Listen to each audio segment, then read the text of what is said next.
Media bias and dishonest journalism today seem worse than ever. Hollywood is embracing more and more explicit content and even pushing it on our kids. And conservatives can't catch a break with big tech, which has resorted to censoring and suppressing content at an alarming rate. For 35 years, Brent Bozell has taken on the elites in media, Hollywood, and big tech. He's built the Media Research Center into a powerhouse, created the Parents Television Council, aided grassroots activists with ForAmerica, and is now championing the First Amendment with his Free Speech Alliance. I'm honored to have him as a guest in our studio today. Brent, welcome to the Daily Signal. Thank you, Rob. Thank you for having me. You and I first met 20 years ago when I was a reporter for cnsnews.com. Thank you for taking a chance on me back then. It was a remarkable experience and really my introduction to the conservative movement. It's hard to fathom, though, how much has changed in those past 2 decades, particularly with the media landscape. As you survey the way things are today, what are your observations? What alarms you? What do you think our audience needs to know about the media? Well, the first thing they need to know is something about Rob Bluey. I don't know why. Well, you're modest and you're humble, but you don't go around telling people a singular accomplishment.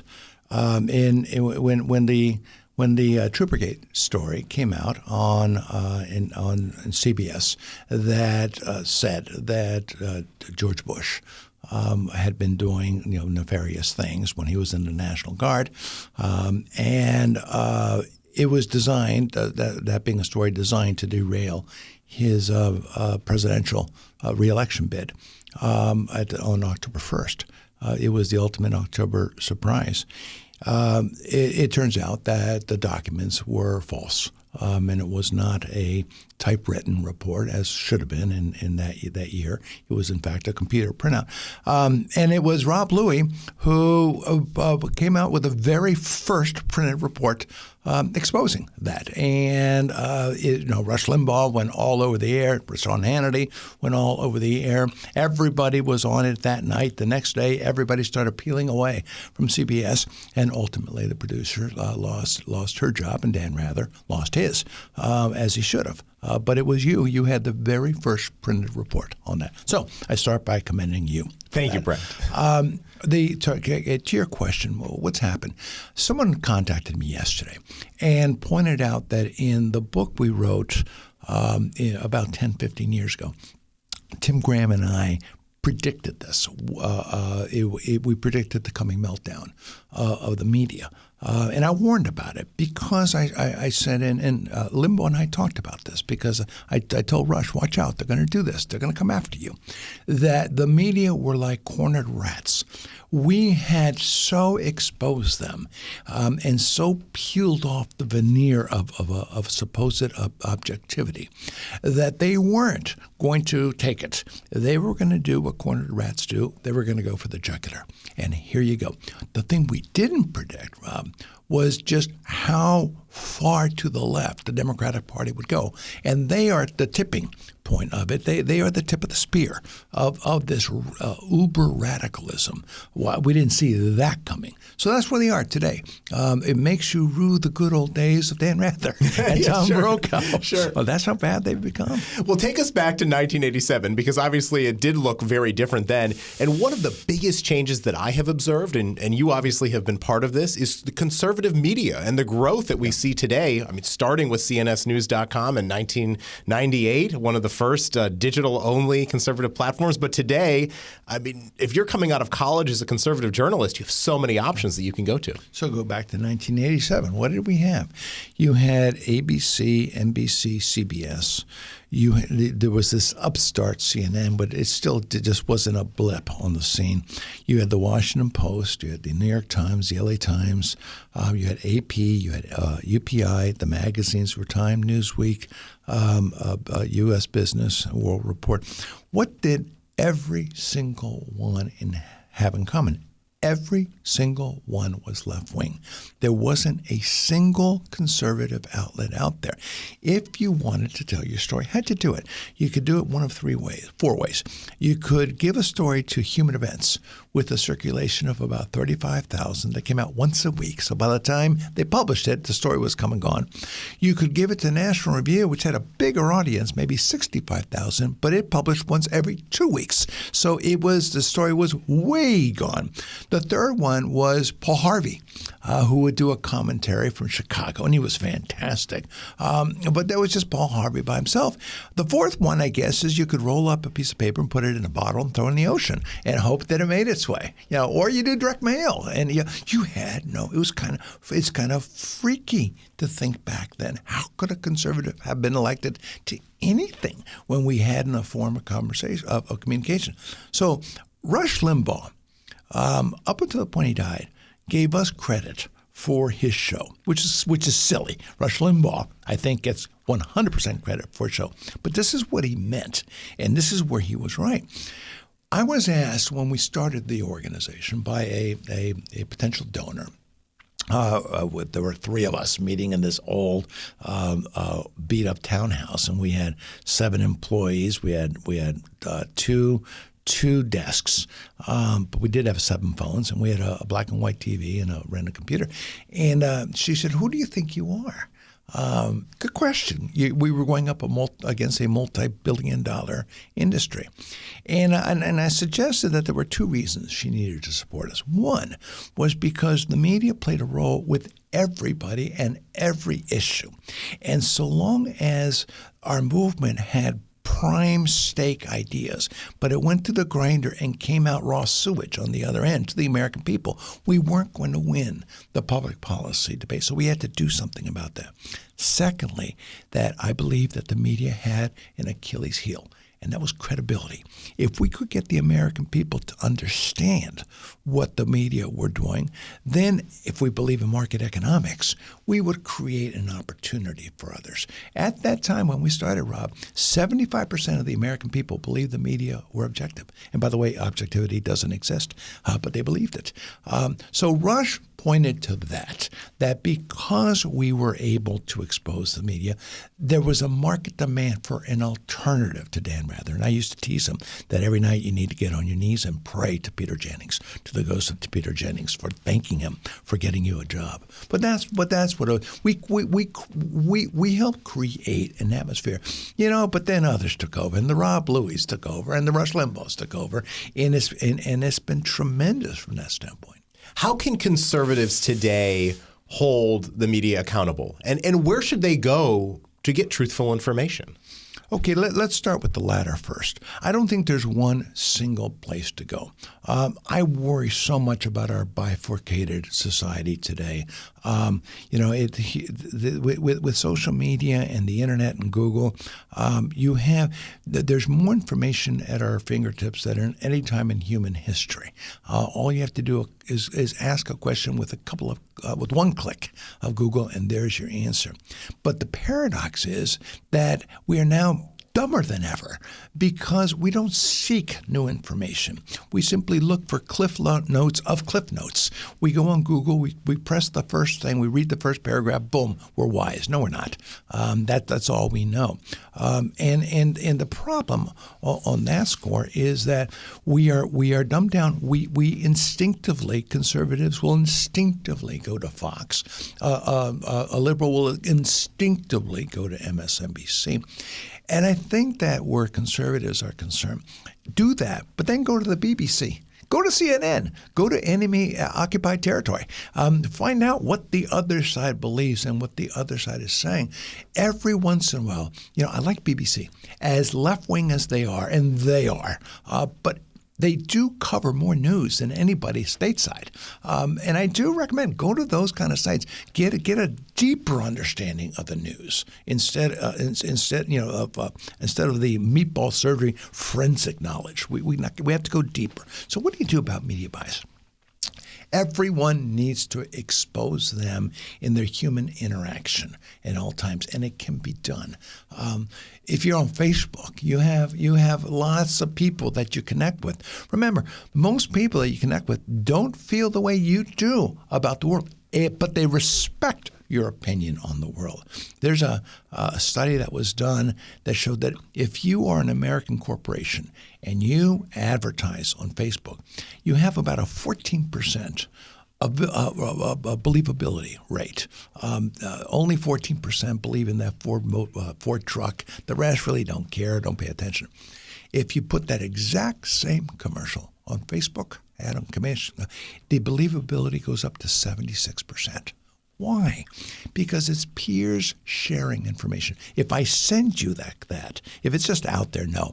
But if Brent Bozell sends it to a cousin who may be a left-winger, he's my cousin, and he's going to pay it. He may not agree, but he's going to pay attention to it. So social media is a great way, if you're not censored, which is another huge problem, maybe a bigger problem. But you try to get that story out. So we have to be storytellers, all of us. And when the media are distorting things, look at this transgenderism issue.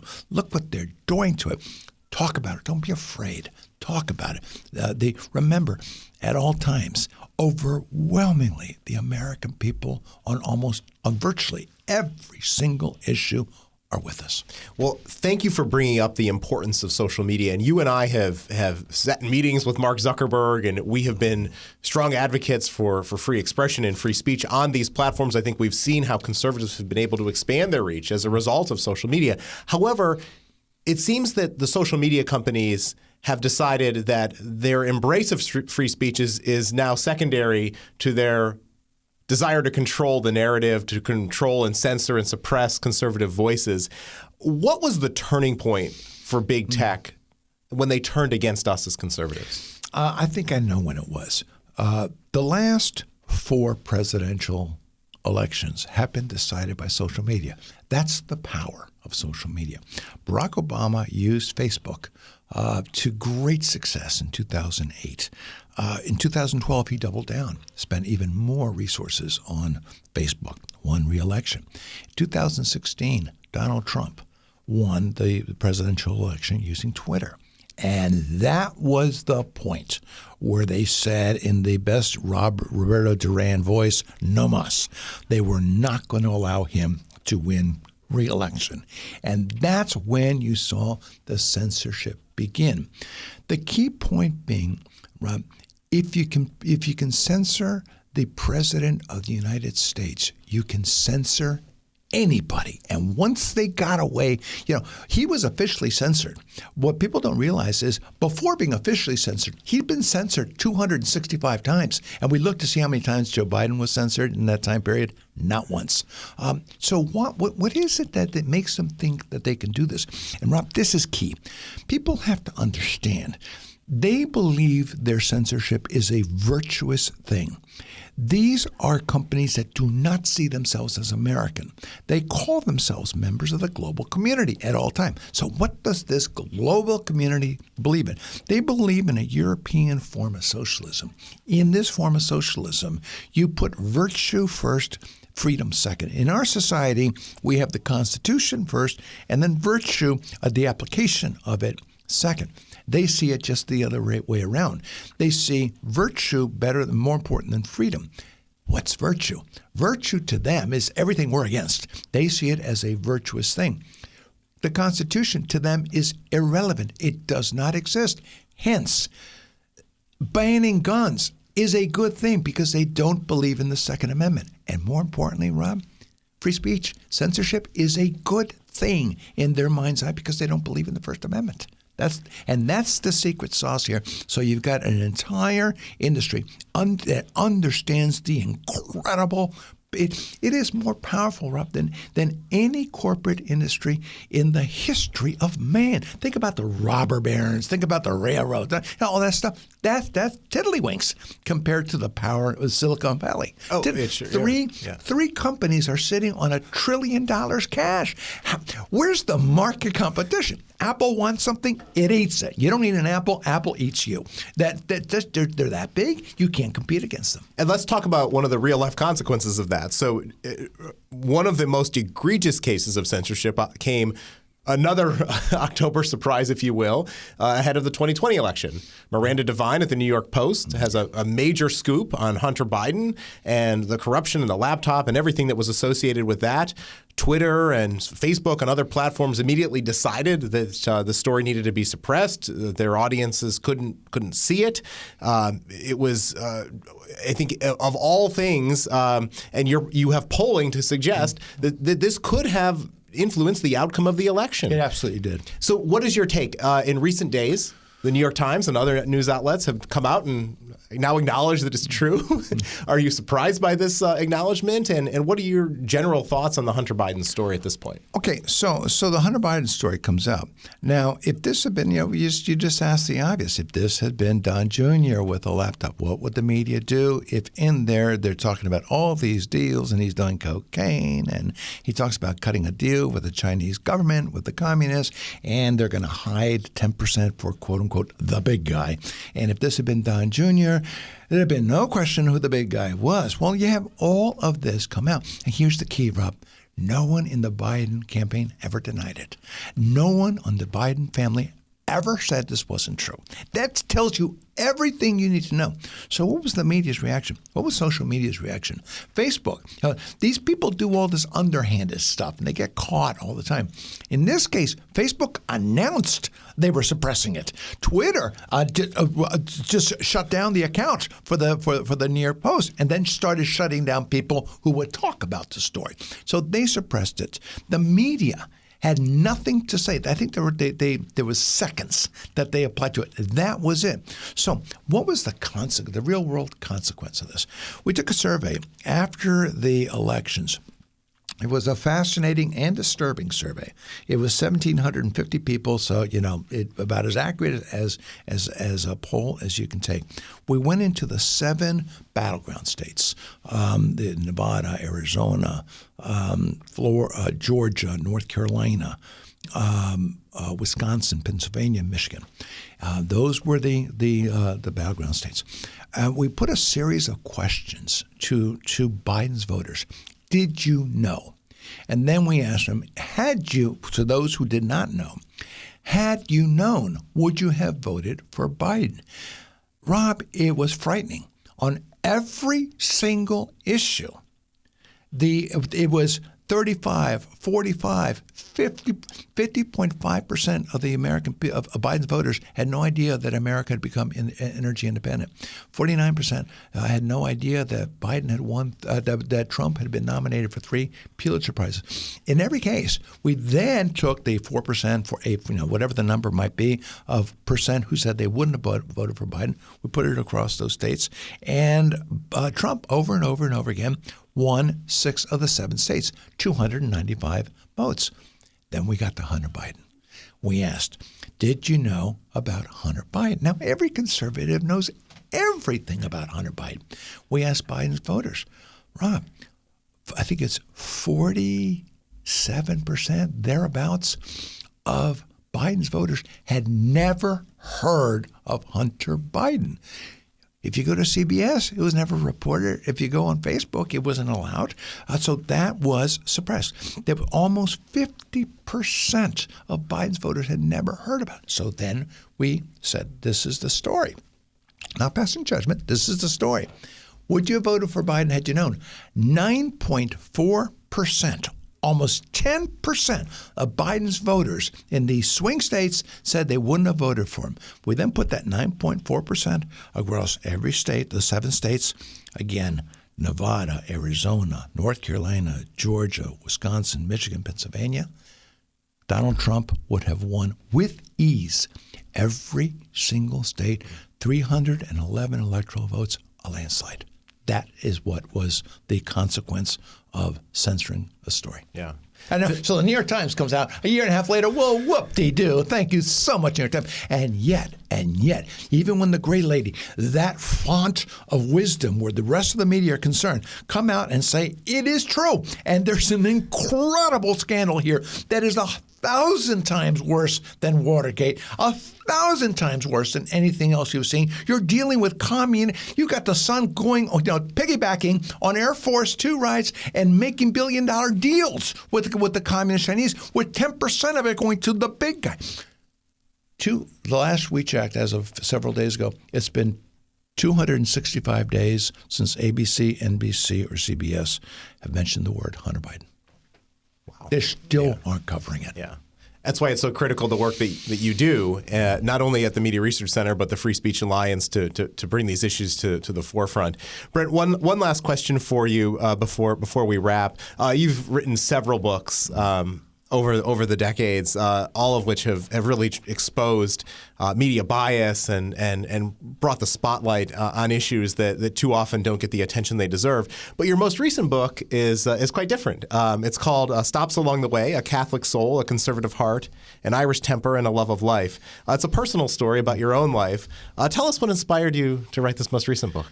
Well, I had some good stories to tell first, but they were different stories. And it's not a memoir. It's not an autobiography.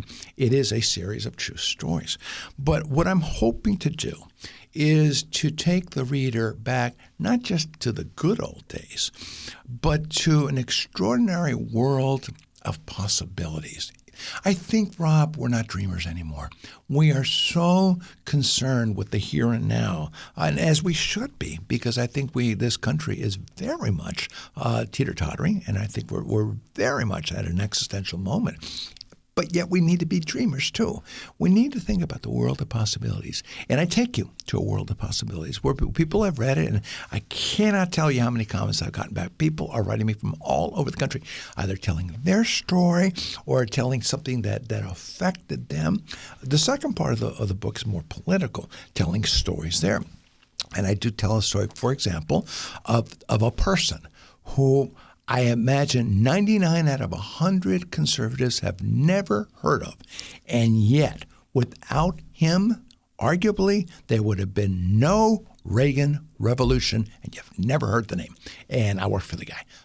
How many people know the story of John T. Terry Dolan? I tell that story. And when you read the story, and it ends tragically and beautifully, but when you read that story, you're going to say to yourself, if you're a conservative, OMG, I had no idea. True stories. Brent, thank you so much for sending me a copy of the book. I do appreciate it. We'll be sure to leave a link in the transcript as well as the show notes for today's episode.